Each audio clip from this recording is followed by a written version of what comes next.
यावेळेचा कुंभ विशेष आहे, कारण 75 वर्षानंतर त्रिखंड योग हा जुळून आलाय आणि ज्या लोकांना यात समजतं त्या जाणकारांनी मला सांगितलं की गुरु सिंह राशीत येणार, वक्री होणार आणि पुन्हा येणार अशा प्रकारचा योग असल्यामुळे हे कुंभाचं पर्व 28 महिने चालणार आहे.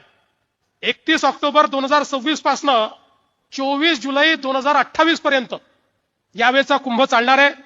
सुमारे 40 ते 42 विविध पर्वस्नान आणि महत्वाचे अमृत स्नान हे या कुंभामध्ये होणार आहे आणि यातलं पहिलं अमृत स्नान हे 2 ऑगस्ट 2027 या रोजी होईल. आपल्याला सगळ्यांना कल्पना आहे की यावेळी नाशिक आणि त्र्यंबकेश्वरचा कुंभ हा देखील असाच एक पवित्र कुंभ मानला जातो. मोठ्या प्रमाणात या कुंभामध्येही गोदावरीमध्ये त्या ठिकाणी स्नान करण्याकरता, डुबकी घेण्याकरता, अर्घ्य देण्याकरता खूप मोठ्या प्रमाणात भाविक हे येत असतात.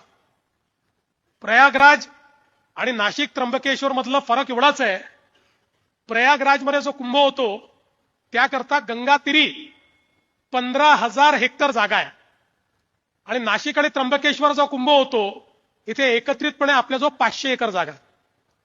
त्यामुळे अतिशय कमी जागेमध्ये हे संपूर्ण व्यवस्थापन नाशिक आणि त्र्यंबकेश्वर मध्ये आपल्याला करावं लागतं.